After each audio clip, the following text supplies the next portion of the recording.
How to dive in cricket with correct technique, demonstrated by elite coach Patel.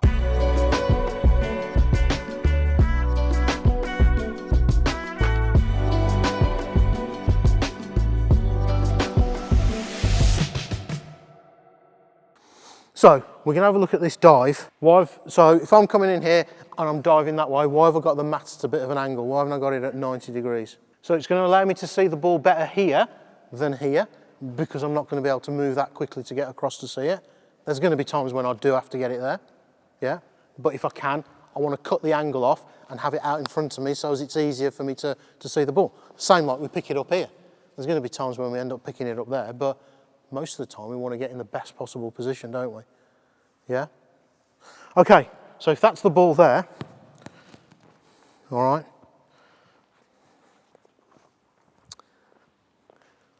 when I get into this position and then I have to dive, what's my first movement here? There's got to be I've set and then I've got to transfer my weight. What else do you think might need to happen here? What's going to happen to this? It's got to twist, it's got to open up. Can you see how that allows me to open up to the ball?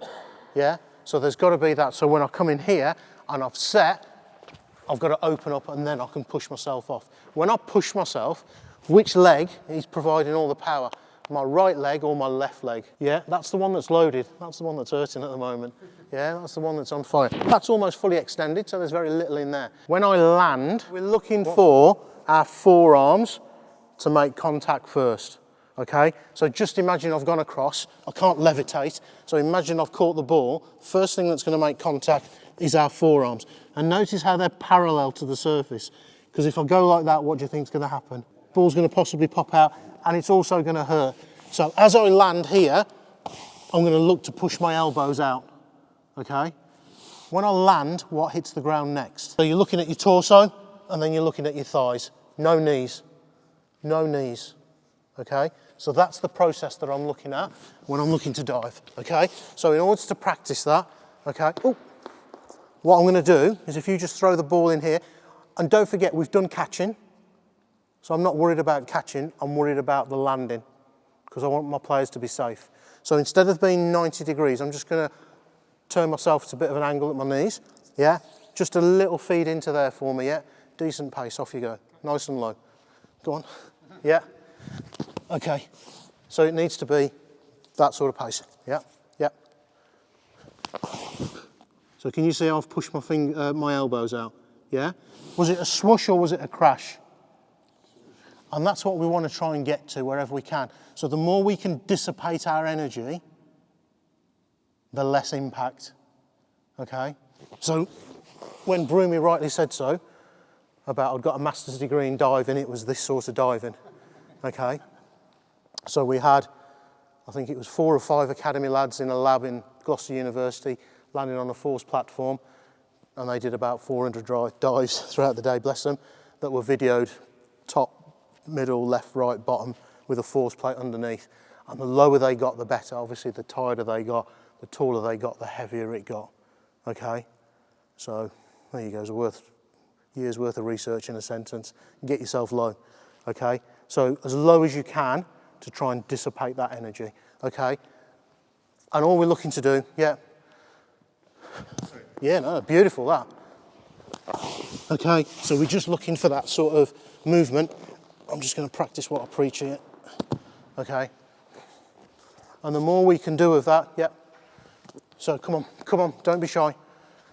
Oh yes, that's the one, yeah. So when you do this, make sure you do it at the right intensity, because the one you threw previously, not worth the effort, okay? So the other thing that you can practice as well is just go reverse chain, if you like. So get into that land position there. Think about where you want to take the ball. Now, obviously it's difficult to do this 2 hands, but aim in there, come on. That's it. So yes or no, remember what we said earlier? Yes or no, okay? So every time I'm taking this, am I getting it? And look where I'm catching it. I'm catching it out in front. I'm trying not to catch it behind here, all right? So I'm always watching it as much as I can into my hand there. Yeah, all the time, okay? Relax, relax, okay? So once you've built that up, that gives you an idea, and that's how you're looking to do it, all right? So once you're comfortable, it's just a personal thing. Okay, once you're comfortable, then we're just going to go from here. Okay? Okay, so if it's high like that, leave it alone, because the danger is what? I need you to throw these, don't be shy. What's the danger? If I'd have gone for that, I'm going to hyperextend and it hurts, let me tell you, because I've done it. All right, so I don't do it anymore. All right, so it's got to be a low feed, otherwise I'm not taking it. Just come in there, please, Broomy.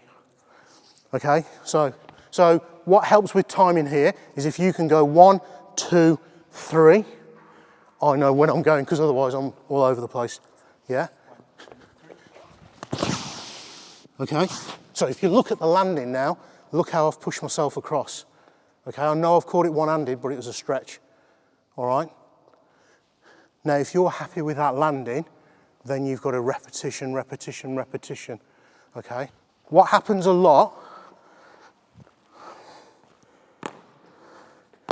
and especially in the female game, all right, is that they'll get into here and then they'll go there. What does that do? Does two things. So it hurts your knee, yeah? What else? So I can't go any further, and as you probably just saw there, it jolts your neck and it bloody hurts. All right, so what you can do, and you don't need a ball for this, is just put 3 cones down, all right, and just practice getting over there. Now I reckon I'll catch those with my feet on the way through, which is fine, so long as I'm not catching it with my knees. Okay, so no ball. So if I'm walking in, get into the motion, set nice and low, and then push, I'm getting across. Okay, all right. Can you see how dangerous that is? That was my watch that caught that on the way through. All right. So that's what I'll be looking for you to do. And then ultimately,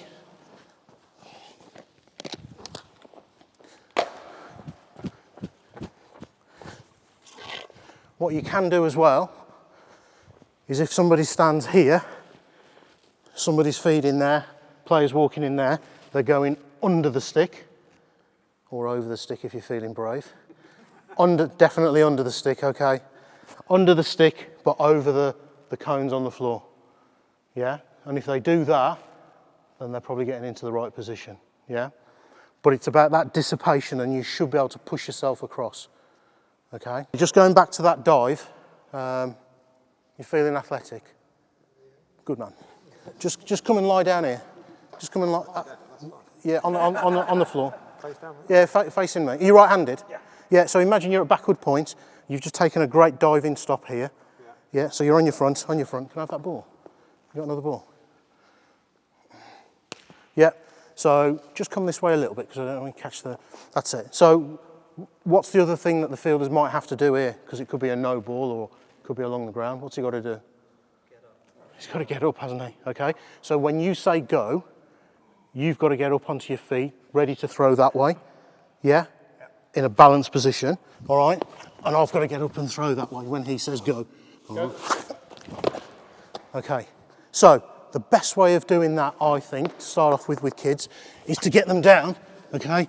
Pull their arms back, get them into a press-up position almost, all right? And then bring their knees up, either sides of their elbows, turn your foot, and you're into your throwing position, okay? And you practice that on your knees as well, just getting onto your knees. All right, and the importance and the value of that is massive, all right, because we've got to be able to get the ball back. Thank you.